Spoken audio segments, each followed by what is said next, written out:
Sejam bem-vindos ao Reino Élfico e eu estou trazendo agora esse novo formato, que daí eu peço a opinião de todos vocês aí nos comentários, se possível, sobre se tá uma coisa legal, tá feia, tá estranho, que ficou uma coisa meio como se fosse eu estivesse passando uma streaming, né, de jogos ou aqueles TED Talks e tal, que eu estou conseguindo colocar um espaço maior para poder colocar imagens, colocar textos e tudo mais. Que eu posso ter uma conversa mais descontraída durante os meus vídeos, então as informações técnicas vão sendo pouco citadas e elas vão aparecendo muito mais como texto, em imagens e durante o percurso, e também tem um espaço tranquilo que acaba ficando aí na parte inferior, que esse espaço ele fica para poder ser feitas legendas, né? Pode ser legendas que, se vocês quiserem me ajudar, alguém tiver souber outra língua além do português e daí for colocando legendas, eu agradeço, né, a correção também conforme eu for criando, é uma coisa que seria muito boa. Então, como primeiro vídeo, eu irei estar trazendo sobre o que é o autismo, que daí vocês podem estar distribuindo ou aprendendo, se não souber ainda o que é, quais são aquelas coisas mais básicas para poder saber, para daí poder acompanhar os próximos vídeos e conseguir entender melhor. Tudo bom? Bom, o autismo, ele é o transtorno do espectro autista, o nome real dele, né? E daí ele é formado por essa parte, né, de que você tem o leve, o médio e o grave, né? Que é como se fosse a consistência, né? O quão você pode chamar de gravidade, tem, mas por exemplo, se eu tenho uma dificuldade de falar, qual é o nível dessa dificuldade de falar, entendeu? Então você faz uma soma de várias coisas e daí você avalia por aquela nota se ele vai ser um autismo leve, moderado ou grave. E tem o Asperger, que ele já é o autismo leve no DSM-5, né? Eu acredito que eu vou passando, né, aqui direitinho do lado, enquanto eu for falando vários dados. Então, daí você pode ver, por exemplo, as modificações que teve durante cada etapa do DSM. Eu acho que eu tô errando o nome, mas já que eu tenho que fazer rápido aqui, tudo que for sendo corrigido vai sendo corrigido na lateral. Espero que fique tranquilo, né, de saber. Então, como que eu faço essa parte do autismo? Ela fica muito mais no funcionamento cerebral, né? Que ele tem uma divergência. E então tem vários exames que mostram, por exemplo, até mesmo de uma autista bem conhecida, que é a Temple Grandin, sobre a diferença de tamanho da amígdala dela, as redes neurais, né? Que tem vários estudos que fazem essa leitura, seja do leve, seja do grave, sobre ter essa diferença, né, do quanto que é o funcionamento, por onde que passa as conexões, a quantidade de conexões que tem na nossa cabeça, né. Para quem não sabe, são muitas células ali dentro, que daí formam esse cérebro, né, que é aquele dá todos os comandos para o nosso corpo e todo o nosso pensamento, toda a nossa forma de agir, né, e tomar nossas decisões. Então, o problema é existe em vários tipos assim, de tratamentos, de desconhecimento, né? A forma que é dada para criança, adolescente, adulto, quando ele tem que se desenvolver, porque é uma forma diferente de cérebro em si, então você tem que pensar de que você tem um funcionamento diferente, correto? A forma que você cuida de um papagaio é diferente da forma que você cuida de um gato. Isso eu acredito que é óbvio para todos, né?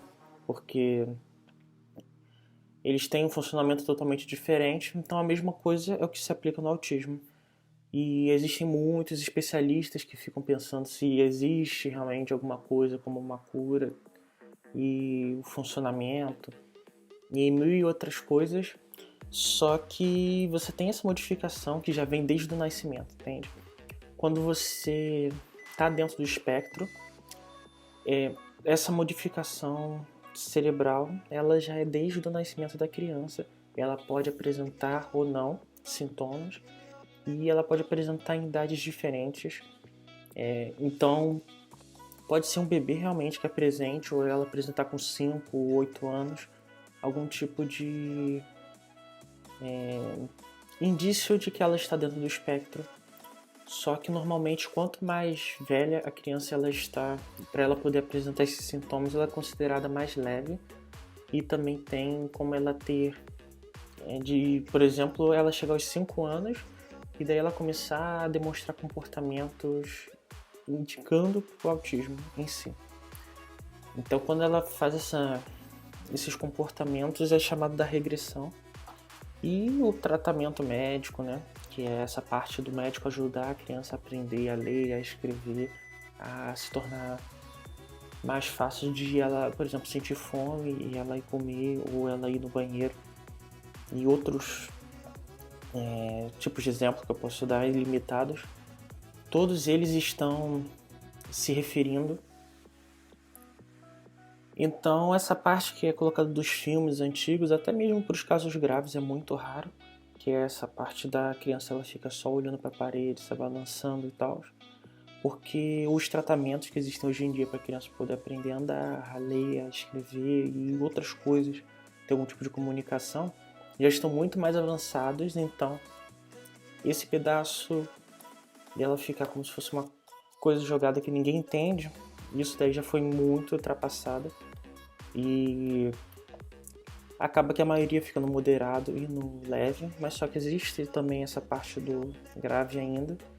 E normalmente já se é diagnosticado ali dentro desse grave um pouco acima do que era nesse extremismo, né?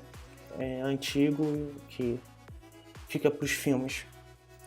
Então, o mais básico assim para você poder identificar, começar a identificar, daí eu vou entrar com um vídeo sobre como que ocorre quando é sobre bebês, quando é sobre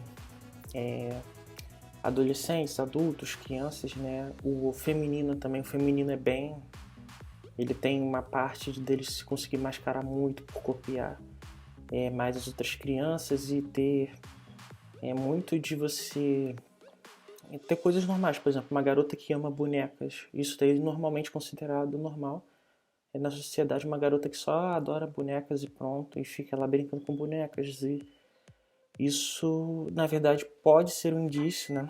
Que você tem que ver mais coisas de que ela tá no espectro, só que ela acaba se camuflando por adorar maquiagem, por adorar coisas femininas, né?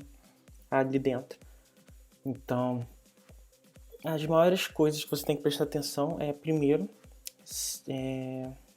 sempre o que vai diferenciar o leve do grave é o quanto que aquilo dali tá nítido, entendeu? Então, quanto mais leve, mais difícil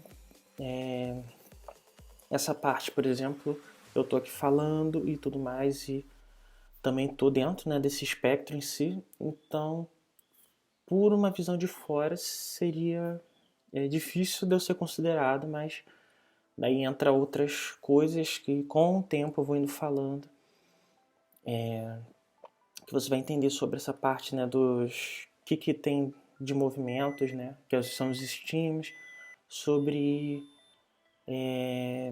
todo mundo tem essa deficiência na comunicação social por ter uma dificuldade em todos os níveis de se entender gírias, de se entender o chamado pé na letra, né, e outros tipos assim de comunicação que são utilizadas diariamente pelas pessoas por pode ser sobre esse entendimento de texto também pode ocorrer,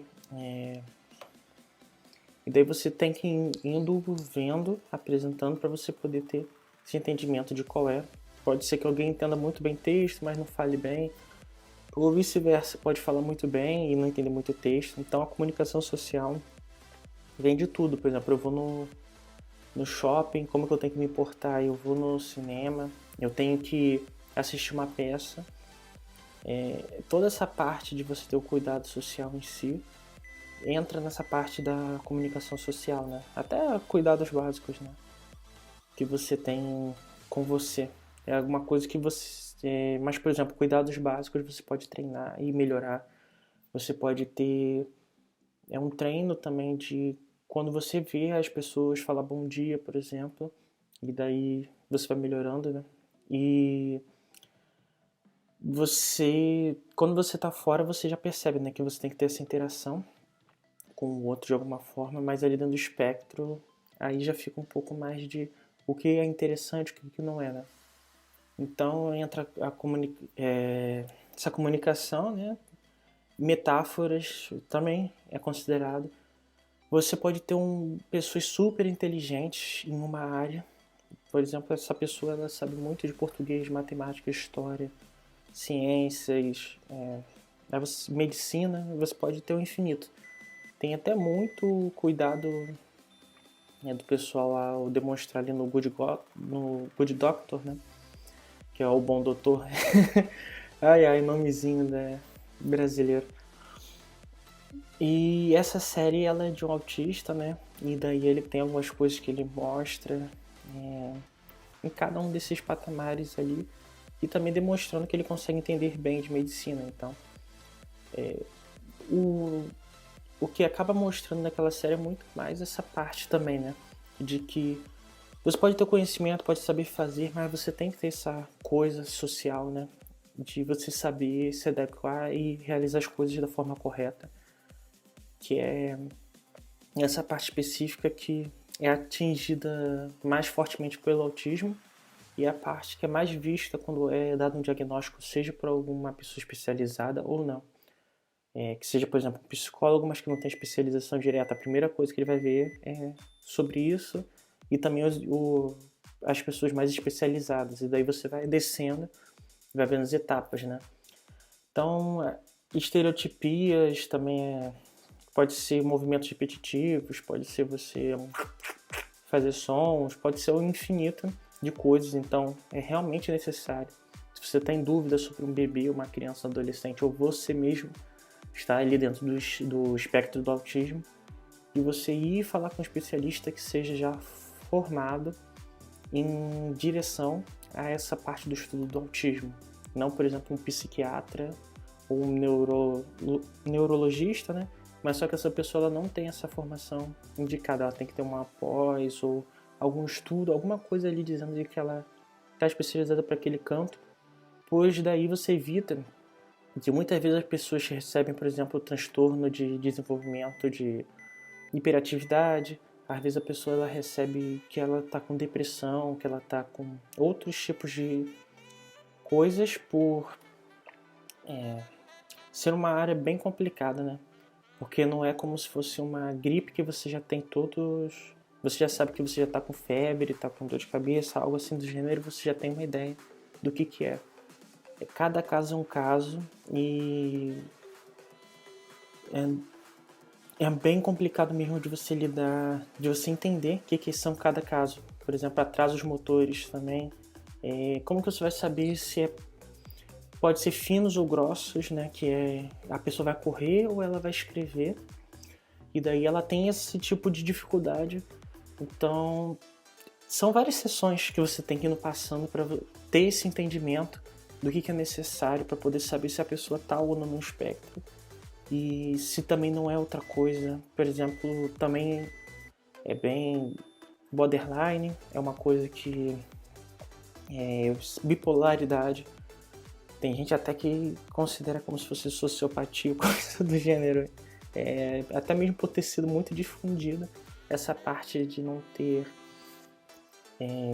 empatia, que é uma coisa bem falha. Na verdade é o oposto de um sociopata ou de um psicopata, né? Que acabou ocorrendo no autismo. Os sentimentos eles são muito fortes e muito intensos por exemplo, você ter um brinquedo ali e aquele brinquedo é o que você gosta e é incrível. E quando aquele brinquedo quebra, ocorre alguma coisa, sem ser por você ter perdido interesse ou por ter sido uma decisão sua em si, aquilo dali é como se fosse uma destruição total para a pessoa, sabe? Então, Às vezes eu posso me importar muito mais com uma peça, tipo, que é totalmente... Quem se importa com isso aqui, muito mais do que, por exemplo, com um carro que eu tenha, sabe? Então, tipo, o meu carro bateu, eu não me importo, mas essa pecinha aqui, se der algum problema, se ocorrer alguma coisa com ela, pra mim o meu mundo foi destruído. Então, bem diferente do sociopata, essa parte de sentimento é muito extrema, de 880, só que daí você tem que ver, por exemplo, como que é, porque cada pessoa é uma pessoa, tipo, realmente uma coisa que, tipo, cada tópico leva mais de 10 vídeos para poder ser falado, explicado e para você poder ter um entendimento. E provavelmente também devo dar exemplos de mim e de outras pessoas, se eu puder também. E se você também estiver dentro do espectro e outras coisas, eu gostaria também de estar realizando entrevistas e outras coisas do gênero. Já sabe como me encontrar, né? Então, existe também, por último, que eu quero poder falar, mais de 200 genes que já foram relacionados ao autismo em si, que podem criar essas modificações, só que ainda não foi encontrado um motivo em si para poder ocorrer isso. Então, daí que acaba correndo todos esses mitos de vacina, de a flora intestinal, que você vai ter bactérias e elas vão gerar um bando de coisas assim, né? Então, se você cuidar da flora, você vai ficar cuidado. Se você evitar a vacina. E, cara, é uma forma de desenvolvimento do cérebro, cerebelo, toda essa parte, né, da estrutura interna. Então, você não vai ter uma aparência, a não ser que a pessoa esteja num grau bem grave, você não vai olhar para a pessoa e vai ver que ela tem autismo. No máximo você vai achar que ela pode ser estranha, algo assim do gênero. E se fosse por esse caso, então eu não veria, por exemplo, como é que eu já conversei com várias pessoas assim dentro do espectro. Eu acredito que agora já passa de 20 e eu consigo me entender com essas pessoas, elas conseguem entender, seja o que foi passado, seja sobre conversar. E quando é para poder falar com outras pessoas que estejam fora do espectro, que existe essa dificuldade de comunicação. Então, é realmente uma outra forma diferente de se montar o cérebro, não é como uma dificuldade total em si. É realmente ter esse entendimento que eu acredito que formando uma boa comunidade entre todos para poder ter esse entendimento, todos que estão ali dentro do espectro, a gente pode talvez fazer essa conversa entre quem está fora e quem está dentro. E realmente é isso que eu quero levar como trabalho aí durante esses próximos vídeos. Então deixa o like, dá subscribe aí, porque daí você vai entender muita coisa. E continue aí acompanhando, me deixe seus comentários se você achou legal. Esse esquema que eu deixei na tela, como que eu estou explicando, se eu posso estar melhorando a forma que eu falo nos vídeos, para que você tenha um entendimento melhor e maior. Eu estou há um bom tempo aí tentando aprender a solucionar como que eu vou pegar para poder falar melhor. Então, valeu.